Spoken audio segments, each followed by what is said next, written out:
Jeff Goldblum. Done. Jeff Goldblum. Yeah. The dog was on The Fly.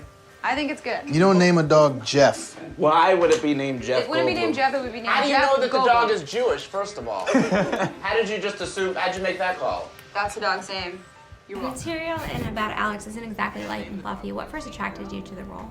It felt like a bunch of real people. I think Jesse did a great job of fleshing out all of the characters, and I was interested from beginning to end when I was reading the script. And I think that specifically my character, Alex, I think the thing that interested me in it was, you know, here's this guy who's tried to kill himself, and all of his friends have showed up, and they're all wondering about what's going on with him, and there's a lot of the film where he's completely silent, you know, in a lot of the group scenes, and that was really intriguing to me. I wanted to know sort of what he was thinking and what he was going through all of that, and so that's what attracted me.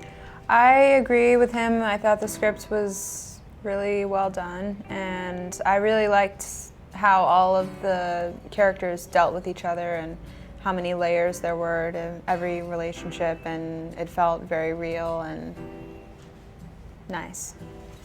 Yes, like it's also an opportunity to work with great actors, which is always fun. Well, I found out Nate Parker was doing it, and I'd seen his work in Arbitrage and other things, and I was like, I don't need to see a script now.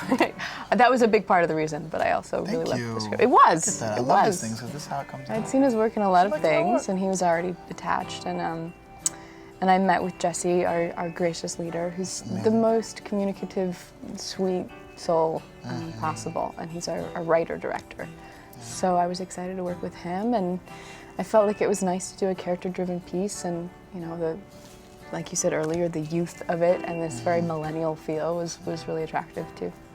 Have you guys ever worked with anyone on the cast before? We did a reunion movie before. This is our second one. We're going to do another one in 5 years. Yeah, that's what we do. Every 5 years. we Every do a 5 movie. years we do a reunion movie, and we get younger and younger every time. Apparently. Yeah. I had worked with the DP several times. All right. Really? Yeah.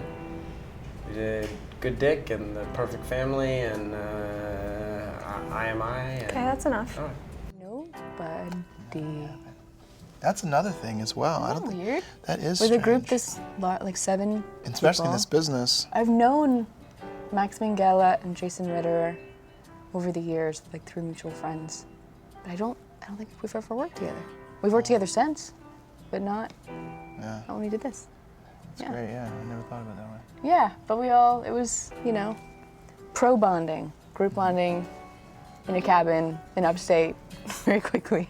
Do you guys find it difficult to get into these characters?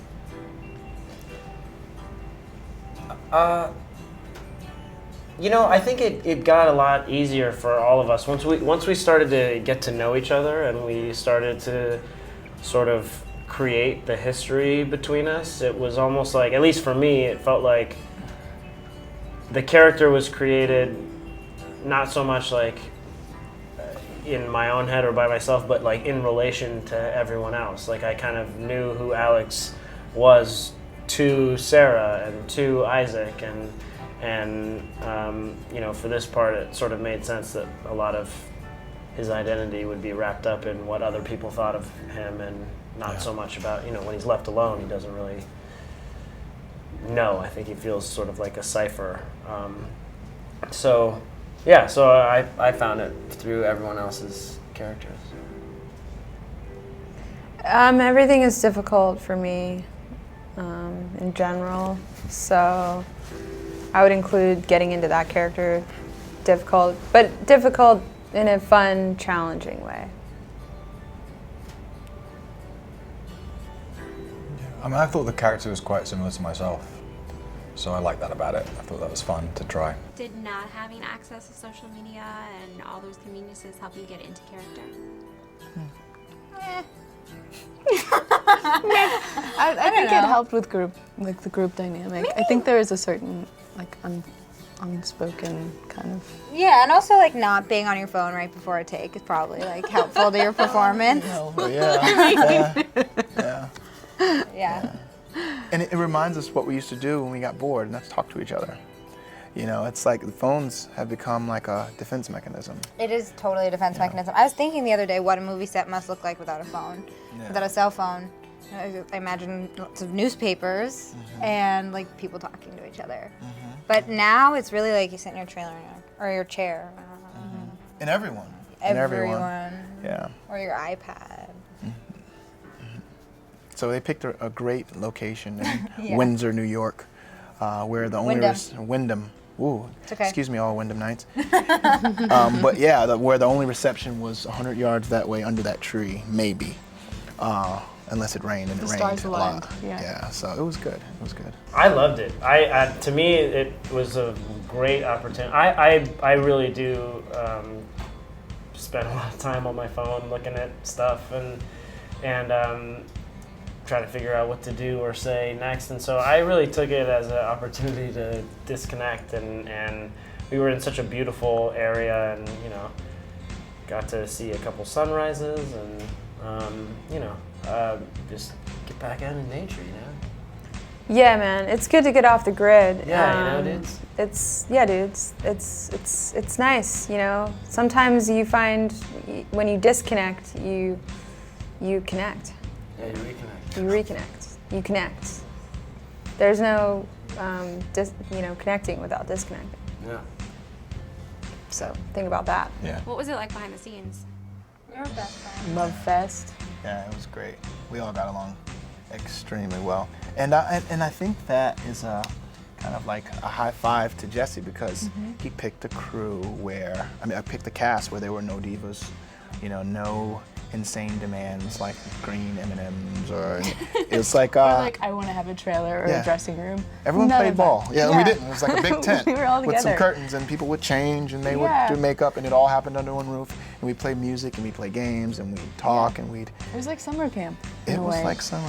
It was camp. like when you choose a cast and you're like, who do I want to go camping with? We actually even went swimming in like the little river, like you know what I mean. It was together. We did a lot of stuff, and it was a break. It was funny because we didn't have service, so it was like all these things were happening because we were forced into this environment where we didn't have any of the things we're accustomed to with respect to social media.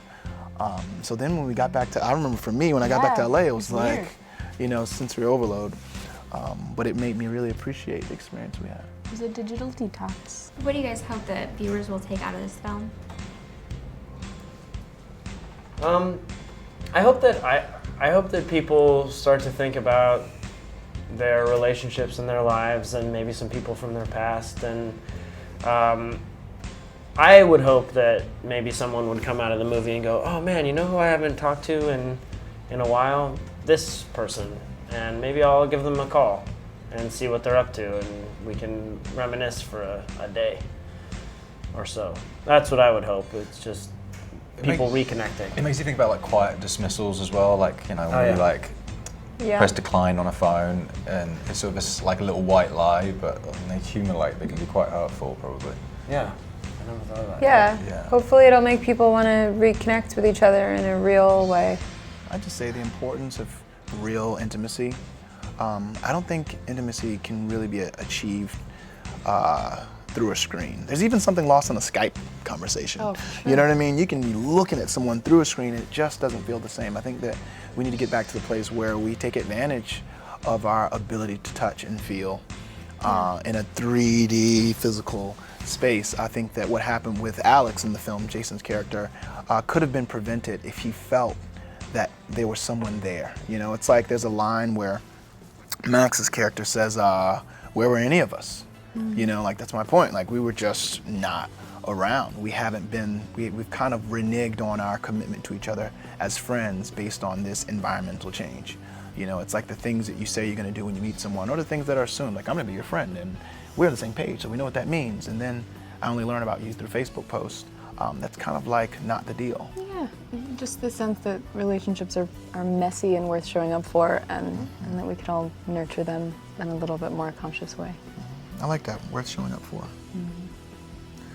Worth some FaceTime and not the time on your iPhone FaceTime. Even though that's a cool feature, that's like revolutionary, right? Yeah. I feel like we're in the future right now talking about what we're talking about.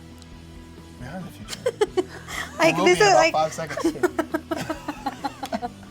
anyways, next question. there a scene that was particularly fun to shoot? Yes. I'm kidding. There was a scene we actually were just talking about. There was a scene where we're supposed to be smoking marijuana.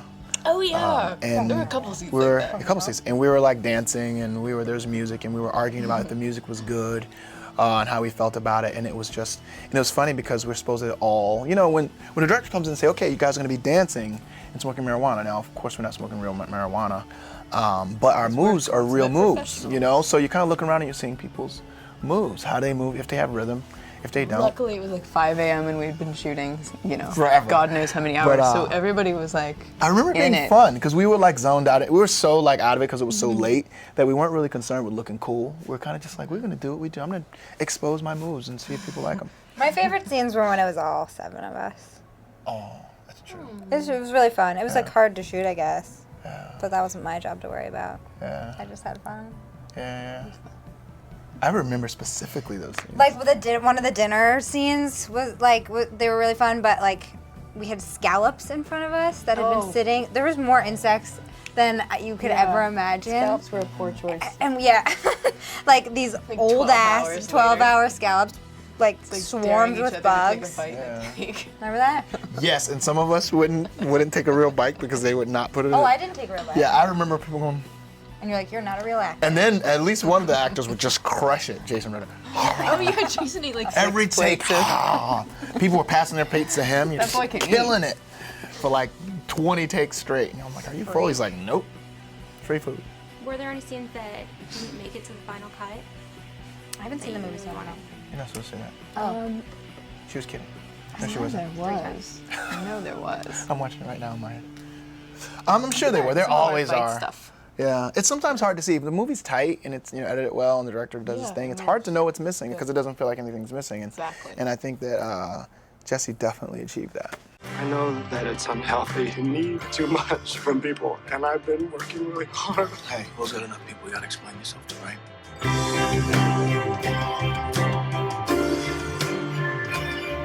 Judgment has a way of creeping into every relationship. If we're lucky, somewhere along the way we meet a few people who listen to us without criticism or reproach. We call those people our friends. Let me tell you something about Bruce Springsteen, okay? Never trust anyone who is that passionate about the state of New Jersey.